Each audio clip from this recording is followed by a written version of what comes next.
ಒಂದೇ ವಿಮಾನದಲ್ಲಿ ದೆಹಲಿಗೆ ಡಿಕೆ ಮತ್ತು ಹಿರಿಯ ಖರ್ಗೆ ಮಹಾ ಸಂಚಲನವನ್ನ ಸೃಷ್ಟಿ ಮಾಡ್ತಾ ಇದೆ. ಡಿಕೆ ಮಾಡಿರುವ ಸ್ಪೆಷಲ್ ಫ್ಲೈಟ್ ನಲ್ಲಿ ದೆಹಲಿಗೆ ಎಐಸಿಸಿ ಅಧ್ಯಕ್ಷ ಖರ್ಗೆ.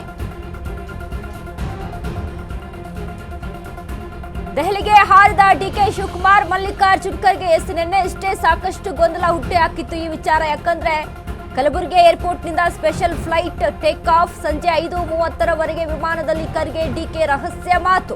ಈ ಎರಡು ಕಾಲು ಗಂಟೆಗಳ ಜರ್ನಿ ರಾಜ್ಯವನ್ನ ಬದಲಾಯಿಸುತ್ತಾ. ಹಾಗಾದ್ರೆ ಪವರ್ ಶೇರಿಂಗ್ ಫೈಟ್ ತೀವ್ರ ಸ್ವರೂಪ ಪಡೆದಿರುವಾಗಲೇ ಸಂಚಲನ. ಕಾಂಗ್ರೆಸ್ ಪಾಳೆಯದಲ್ಲಿ ಮಿಂಚಿನ ಬೆಳವಣಿಗೆ ಸಾಗ್ತಾ ಇರುವಂತದ್ದು. ಒಂದೇ ವಿಮಾನದಲ್ಲಿ ದೆಹಲಿಗೆ ಡಿಕೆ ಶಿವಕುಮಾರ್ ಮಲ್ಲಿಕಾರ್ಜುನ್ ಖರ್ಗೆಯ ಜರ್ನಿಯ ಮಹಾ ಸಂಚಲನ ನೋಡಿ ಇದು. ಡಿಕೆ ಮಾಡಿರುವ ಸ್ಪೆಷಲ್ ಫ್ಲೈಟ್ ನಲ್ಲಿ ಮಲ್ಲಿಕಾರ್ಜುನ್ ಖರ್ಗೆ. ದೆಹಲಿಗೆ ಹಾರಿದ ಡಿಕೆ ಶಿವಕುಮಾರ್ ಮತ್ತು ಮಲ್ಲಿಕಾರ್ಜುನ್ ಖರ್ಗೆ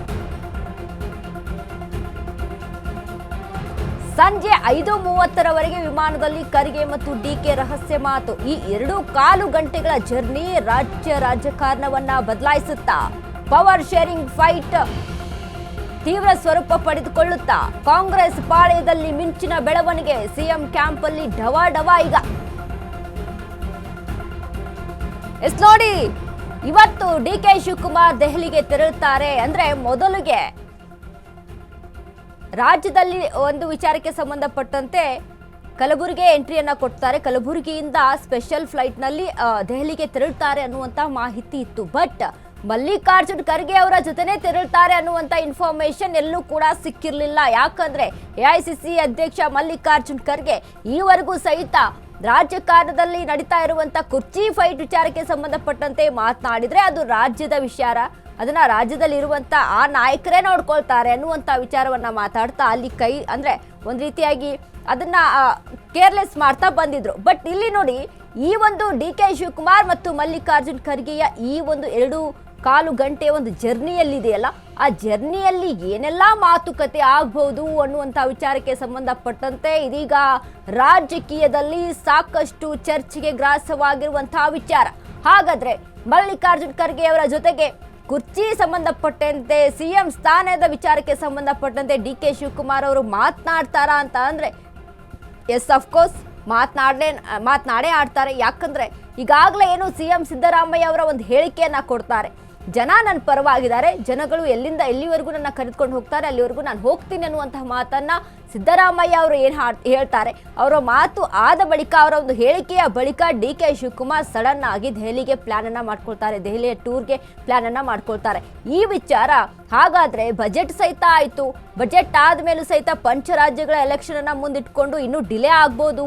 ಜಿಬಿ ಎಲೆಕ್ಷನ್ ಅನ್ನ ಮುಂದಿಟ್ಕೊಂಡು ಇನ್ನೂ ಡಿಲೇ ಆಗ್ಬೋದು ಡಿಕೆ ಶಿವಕುಮಾರ್ ಅವರಿಗೆ ಸಿಎಂ ಪಟ್ಟ ಸಿಗೋದಕ್ಕೆ ಅನ್ನುವಂತಹ ವಿಚಾರಕ್ಕೆ ಸಂಬಂಧಪಟ್ಟಂತೆ ಗೊಂದಲಗಳಿತ್ತು. ಬಟ್ ಈಗ ಡಿಕೆ ಶಿವಕುಮಾರ್ ಬಜೆಟ್ ಆದ ನಂತರ ಮತ್ತೆ ಈ ದೆಹಲಿಗೆ ತೆರಳ್ತಾ ಇರುವಂತಹ ಸುದ್ದಿ ಸಾಕಷ್ಟು ಅಂದ್ರೆ ಸಿಎಂ ವಿಚಾರಕ್ಕೆ ಕುರಿತಂತೆ ಹೈಕಮಾಂಡ್ ಜೊತೆ ಚರ್ಚೆಯನ್ನ ಮಾಡೋದಕ್ಕೆ ಹೋಗ್ತಾ ಇದ್ದಾರೆ ಅನ್ನುವಂತ ವಿಷಯ ಒಂದ್ ಕಡೆ ಇಲ್ಲಿ ಚರ್ಚೆಗೆ ಗ್ರಾಸವಾಗಿತ್ತು. ಬಟ್ ಇದೀಗ ನೋಡಿ, ಎಐಸಿಸಿ ಅಧ್ಯಕ್ಷರಾದಂತ ಮಲ್ಲಿಕಾರ್ಜುನ್ ಖರ್ಗೆ ಅವರ ಜೊತೆಗೆ ದೆಹಲಿಗೆ ಹೋಗ್ತಾ ಇದ್ದಾರೆ ಅಂತ ಅಂದ್ರೆ ಕನ್ಫರ್ಮ್ ಆಗಿ ನಾವಲ್ಲಿ ನೋಡ್ಬೇಕು ಹೈಕಮಾಂಡ್ ಮೀಟಿಂಗ್ ನ ಫಿಕ್ಸ್ ಆಗಿದೆ ಅಂತ. ಯಾಕಂದ್ರೆ ಈ ಕಳೆದ ಬಾರಿ ಸಹಿತ ಡಿಕೆ ಶಿವಕುಮಾರ್ ಅವರು ಒಂಟಿಯಾಗಿ ದೆಹಲಿಗೆ ಹೋಗ್ತಾರೆ. ಬಟ್ ಅಲ್ಲಿ ರಾಹುಲ್ ಗಾಂಧಿ ಇವರಿಗೆ ಭೇಟಿಗೆ ಅಲ್ಲಿ ನಿರಾಕರಿಸ್ತಾರೆ, ಭೇಟಿ ಆಗೋದಿಲ್ಲ. ಅದಾದ ಬಳಿಕ ಮತ್ತೆ ದೆಹಲಿಗೆ ಹೋಗ್ತಾರೆ. ಅಲ್ಲಿ ಸೋನಿಯಾ ಗಾಂಧಿ ಮತ್ತು ರಾಹುಲ್ ಗಾಂಧಿ ಸಹಿತ ಅಲ್ಲಿ ಭೇಟಿಯನ್ನ ಮಾಡ್ತಾರೆ. ಭೇಟಿ ಮಾಡಿ ಬಂದ ಬಳಿಕ ಒಂದು ಭರವಸೆ ಉಟ್ಕೊಂಡಿದೆ, ಭರವಸೆಯನ್ನ ಕೊಟ್ಟಿದೆ ಹೈಕಮಾಂಡ್ ಅನ್ನುವಂತಹ ನಿಟ್ಟಿನಲ್ಲಿ ಡಿಕೆ ಶಿವಕುಮಾರ್ ಮತ್ತೆ ರಾಜ್ಯಕ್ಕೆ ತೆರಳುತ್ತಾರೆ. ಇದಾದ ಮೇಲೆ ಸಿದ್ದು ಬನದಲ್ಲಿ ಏನೆಲ್ಲ ಚರ್ಚೆ ಆಯಿತು ಸಿಎಂ ವಿಚಾರಕ್ಕೆ ಕುರಿತಂತೆ, ಸಿದ್ದು ಬನದಲ್ಲಿ ಇರುವಂತ ಶಾಸಕರು ಫಾರಿನ್ ಟೂರ್ಗೆ ಮುಂದಾಗ್ತಾರೆ. ಫಾರಿನ್ ಟೂರ್ಗೆ ಹೋಗಿ ಮರಳ್ತಾರೆ. ಮತ್ತೆ ಬಜೆಟ್ ಇರುವಂತಹ ಸಂದರ್ಭದಲ್ಲಿ ಅಲ್ಲಿ ಮರಳಿ ಇದ್ರ ಬಗ್ಗೆ ಸಾಕಷ್ಟು ಚರ್ಚೆಗಳು ಗ್ರಾಸವಾಗುತ್ತೆ. ಬಟ್ ಅಲ್ಲಿ ಬಜೆಟ್ ಆದ ನಂತರ ಸಿಎಂ ಸಿದ್ದರಾಮಯ್ಯ ಅವರ ವಲಯದಲ್ಲಿ ಒಂದಿಷ್ಟು ಹೇಳಿಕೆಗಳು ಕೇಳಿ ಬರುತ್ತೆ. ಸಿಎಂ ಆಗಿ ಸಿದ್ದರಾಮಯ್ಯ ಅವರೇ ಮುಂದುವರಿತಾರೆ, ಯಾವುದೇ ರೀತಿಯಾಗಿ ಕುರ್ಚಿಯನ್ನ ಬಿಟ್ಟುಕೊಡೋದಕ್ಕೆ ಸಾಧ್ಯನೇ ಇಲ್ಲ ಅನ್ನುವಂತಹ ಮಾತುಗಳು ಇಲ್ಲಿ ಕೇಳಿ ಬರ್ತಾವೆ. ಅದಾದ್ಮೇಲೆ ಇದೀಗ ಬಜೆಟ್ ಸಹಿತ ಆಯ್ತು, ಬಜೆಟ್ ಮಂಡನೆ ಸಹಿತ ಆಯ್ತು. ಇಷ್ಟೆಲ್ಲ ಆಯಿತು. ಆದರೆ ಈಗ ನಮ್ಮ ಸಿಎಂ ವಿಚಾರಕ್ಕೆ ಸಂಬಂಧಪಟ್ಟಂತೆ ಏನೆಲ್ಲ ನಿಲುವನ್ನು ತೆಗೆದುಕೊಂಡ್ರಿ ಹೈಕಮಾಂಡ್ ಅನ್ನುವಂಥ ವಿಚಾರಕ್ಕೆ ಇದೀಗ ಡಿಸಿಎಂ ಡಿಕೆ ಶಿವಕುಮಾರ್ ಹೈಕಮಾಂಡ್ ಅನ್ನ ಪ್ರಶ್ನೆ ಮಾಡ್ತಾ ಇದ್ದಾರೆ. ಯಾಕಂದ್ರೆ ನನಗೆ ಒಂದು ಭರವಸೆಯನ್ನ ಕೊಟ್ಟಿತ್ತು ಹೈಕಮಾಂಡ್, ಆ ಒಂದು ಭರವಸೆಯನ್ನ ನಂಬ್ಕೊಂಡು ನಾನು ಇದುವರೆಗೂ ಕೂಡ ಬರ್ತಾ ಇದ್ದೀನಿ, ಇದುವರೆಗೂ ಕೂಡ ಪಕ್ಷದಲ್ಲಿ ನಾನು ಮುಂದುವರಿತಾ ಇರುವಂತದ್ದು. ಇನ್ನು ಅದ್ರ ಜೊತೆಗೆ DCM ಸ್ಥಾನವನ್ನ ಬಿಟ್ಟು ಕೊಡುವಂತಹ ವಿಚಾರಕ್ಕೆ ಸಂಬಂಧಪಟ್ಟಂತೆ ಮಾತನ್ನ ಆಡ್ತಾರೆ DK ಶಿವಕುಮಾರ್. ಅಂದ್ರೆ ಒಂದು ಸ್ಥಾನವನ್ನ ಅವ್ರಿಗಿರುವಂತಹ ಅಧಿಕಾರವನ್ನ ಬಿಟ್ಟು ಹೋಗ್ತೀನಿ ಅನ್ನುವಂತ ವಿಚಾರ ಏನಿದೆಯಲ್ಲ, ಅಲ್ಲಿ ಅದರ ಒಂದು ಮೇಲ್ದರ್ಜೆಗೆ ಹೋಗ್ತೀನಿ ಅನ್ನುವಂತ ವಿಚಾರಕ್ಕೆ ಸಂಬಂಧಪಟ್ಟಂತೆ ಈ ಹೇಳಿಕೆಯನ್ನ ಕೊಟ್ರ ಅನ್ನುವಂಥದ್ದು.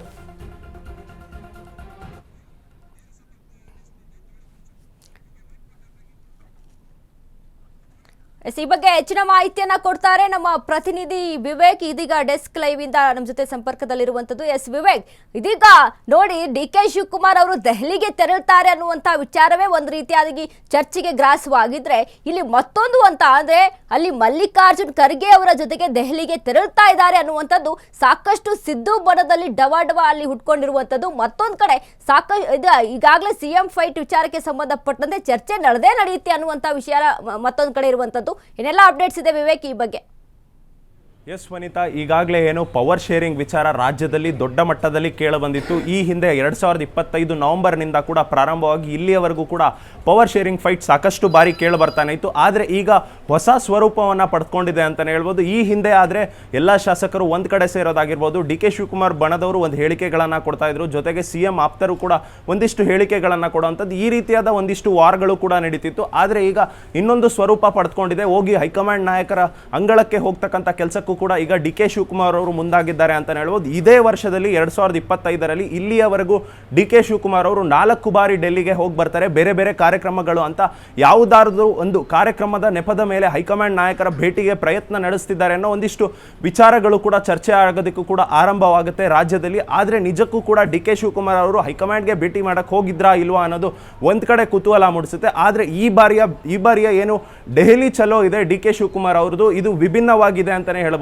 ನಿನ್ನೆ ಡೆಲ್ಲಿಗೆ ಹೋಗ್ತಾರೆ DK ಶಿವಕುಮಾರ್ ಅವರು ಅಂತ ಕೂಡ ಮಾತುಗಳು ಕೇಳಿ ಬಂದಿತ್ತು. ಆದರೆ ಕಲಬುರಗಿಗೆ ಹೋಗ್ತಾರೆ. ಇವತ್ತು ವಿವಿಧ ಕಾರ್ಯಕ್ರಮಗಳ ಯೋಜನೆಯ ಅಡಿಗಲ್ಲು ಕೂಡ ಹಾಕೋದಕ್ಕೆ ಇವತ್ತು ಒಂದು ಕಾರ್ಯಕ್ರಮ ಕೂಡ ಆಯೋಜಿಸಲಾಗಿತ್ತು ಕಲಬುರಗಿಯಲ್ಲಿ. ಆ ಕಾರ್ಯಕ್ರಮದಲ್ಲೂ ಕೂಡ ಅಷ್ಟೇ ಮಲ್ಲಿಕಾರ್ಜುನ್ ಖರ್ಗೆ ಅವರು ಹಾಗೂ ಪ್ರಿಯಾಂಕ್ ಖರ್ಗೆ ಅವರ ಸಾಥ್ ಕೂಡ ನೀಡ್ತಾರೆ. ಅದಾದ ಬಳಿಕ ಅದೇ ಕಾರ್ಯಕ್ರಮದಲ್ಲಿ ಮಲ್ಲಿಕಾರ್ಜುನ್ ಖರ್ಗೆ ಅವರ ಜೊತೆ ಪ್ರತ್ಯೇಕವಾಗಿ ಒಂದು 10 ರಿಂದ 15 ನಿಮಿಷಗಳ ಕಾಲ ವೇದಿಕೆ ಮೇಲೆ ಕುಳಿತು ಮಾತನಾಡ್ತಾರೆ. ಇದು ಕೂಡ ಒಂದಿಷ್ಟು ಕುತೂಹಲ ಮೂಡಿಸುವಂತ ಸಂಗತಿ. ಜೊತೆಗೆ ಇದಾದ ಬಳಿಕ ಇಬ್ಬರು ಕೂಡ ಒಂದೇ ವಿಶೇಷ ವಿಮಾನದಲ್ಲಿ ದೆಹಲಿಗೆ ತೆರಳತಕ್ಕಂಥದ್ದು, ಇದು ದೊಡ್ಡ ಮಟ್ಟದ ವಿಶೇಷ ಅಂತಾನೆ ಹೇಳ್ಬೋದು. ಇದು ಬೇರೆ ರೀತಿಯಾದ ಚರ್ಚೆ ಆಗುವಂತ ಸಾಧ್ಯತೆಗಳಿದೆ. ಜೊತೆಗೆ CM ಆಪ್ತ ಬಣದವರು ಯಾರಿದ್ರು ಇವರಿಗೆಲ್ಲರಿಗೂ ಕೂಡ ಒಂದಿಷ್ಟು ಟೆನ್ಷನ್ ಆಗುವಂತ ಸಾಧ್ಯತೆ ಕೂಡ ಹೆಚ್ಚಿದೆ ಅಂತಾನೆ ಹೇಳ್ಬೋದು. ಯಾಕಂದ್ರೆ ಈಗಾಗಲೇ ಮಲ್ಲಿಕಾರ್ಜುನ್ ಖರ್ಗೆ ಅವರು AICC ಅಧ್ಯಕ್ಷರು ಕೂಡ ಇದ್ದಾರೆ. ಅವರು ಕೂಡ ರಾಜ್ಯದ ನಿರ್ಣಯಗಳನ್ನು ತೆಗೆದುಕೊಳ್ಳುವಂತ ಒಂದು ಹಂತದ ಪೊಸಿಷನ್ ನಲ್ಲಿ ಕೂಡ ಇದ್ದಂಥವರು ಈಗಿದ್ದಾರೆ. ಹಾಗಾಗಿ ಅವರ ಜೊತೆ ಒಂದಿಷ್ಟು ವಿಚಾರಗಳ ಪೈಕಿ ಏನಾದರೂ DK ಶಿವಕುಮಾರ್ ಅವರು ಚರ್ಚೆ ಮಾಡ್ತಾರ ಈ 2.5 ಗಂಟೆಯಲ್ಲಿ? ಅಂದ್ರೆ ಸಿದ್ದರಾಮಯ್ಯನವರ 2.8 ತಿಂಗಳ ಏನು ಅವಧಿಯ ಸರ್ಕಾರ ನಡೆದಿದೆ, ಈ ವಿಚಾರಗಳನ್ನು ಈ 2.5 ಗಂಟೆಯಲ್ಲಿ DK ಶಿವಕುಮಾರ್ ಅವರು ಚರ್ಚೆ ಮಾಡ್ತಾರಾ? ಏನು ವರದಿ ಕೊಡ್ತಾರೆ ಮಲ್ಲಿಕಾರ್ಜುನ್ ಖರ್ಗೆ ಅವ್ರಿಗೆ? ಸಿದ್ದರಾಮಯ್ಯ ವಿರುದ್ಧ ಏನಾದರೂ ಹೇಳಿಕೆಗಳನ್ನು ನೀಡ್ತಾರಾ ಅಥವಾ ಯಾವ ರೀತಿಯಾಗಿ ಅಲ್ಲಿ ಚರ್ಚೆ ಆಗುತ್ತೆ ನಿಜಕ್ಕೂ ಅನ್ನೋದು ಒಂದಿಷ್ಟು ಕುತೂಹಲಕಾರಿ ಮೂಡಿಸುವಂಥ ಸಂಗತಿ. ಜೊತೆಗೆ DK ಶಿವಕುಮಾರ್ ಅವರು ಇವತ್ತು ದೆಹಲಿಯಲ್ಲೇ ವಾಸ್ತವ್ಯ ಕೂಡ ಹೂಡ್ತಿದ್ದಾರೆ. ಅಲ್ಲೇನಾದರೂ DK ಶಿವಕುಮಾರ್ ಅವರು ಹೈಕಮಾಂಡ್ ನಾಯಕರಿಗೆ ಭೇಟಿ ಮಾಡ್ತಾರಾ ಅಂತ ಅಂದರೆ ಈಗಾಗಲೇ KC ವೇಣುಗೋಪಾಲ್ ಆಗಿರ್ಬೋದು, ಸೋನಿಯಾ ಗಾಂಧಿ ಆಗಿರ್ಬೋದು, ರಾಹುಲ್ ಗಾಂಧಿ ಆಗಿರ್ಬೋದು, ಇವ್ರಿಗೆ ಯಾರಿಗಾದ್ರೂ ಭೇಟಿ ಮಾಡ್ತಾರಾ? ಅಂದರೆ ಮಲ್ಲಿಕಾರ್ಜುನ್ ಖರ್ಗೆ ಅವರ ಸಮ್ಮುಖದಲ್ಲಿ ಏನಾದರೂ ಅವರನ್ನ ಕೂಡ ಕರ್ಕೊಂಡು ಹೋಗಿ ಭೇಟಿ ಮಾಡ್ತಾರಾ ಅನ್ನೋದು ಒಂದಿಷ್ಟು ಕುತೂಹಲಕಾರಿ ಮೂಡಿಸುವಂಥ ಸಂಗತಿ. ಯಾಕಂದರೆ ಅವರು ಸಾಕಷ್ಟು ದಿನಗಳಿಂದ ಕೂಡ ಮುಖ್ಯಮಂತ್ರಿ ಸ್ಥಾನವನ್ನು ಪಡೆದುಕೊಳ್ಬೇಕು ಅನ್ನೋ ಒಂದಿಷ್ಟು ಕಸರತ್ತು ಸರ್ಕಸ್ ಕೂಡ ನಡೆಸ್ತಾನೆ ಇದ್ದಾರೆ. ಆ ನಿಟ್ಟಿನಲ್ಲಿ ಈ ಬಾರಿ ಏನಾದರೂ ನಿಜಕ್ಕೂ ಕೂಡ DK ಶಿವಕುಮಾರ್ ಅವರ ಫಲ ಸಿಗುತ್ತಾ? DK ಶಿವಕುಮಾರ್ ಅವರ ಪ್ರಾರ್ಥನೆಗಾಗಿರ್ಬೋದು, ಅವರ ಪ್ರಯತ್ನಗಳಿಗಾಗಿರ್ಬೋದು ಈ ಬಾರಿ ಏನಾದರೂ ಫಲ ಸಿಗುತ್ತಾ ಅಂತ ಕೂಡ ಕಾದ್ ನೋಡಬೇಕಾಗಿದೆ ವನಿತಾ. ಥ್ಯಾಂಕ್ ಯು ವಿವೇಕ್ ನಿಮ್ಮೆಲ್ಲ ಮಾಹಿತಿಗೆ.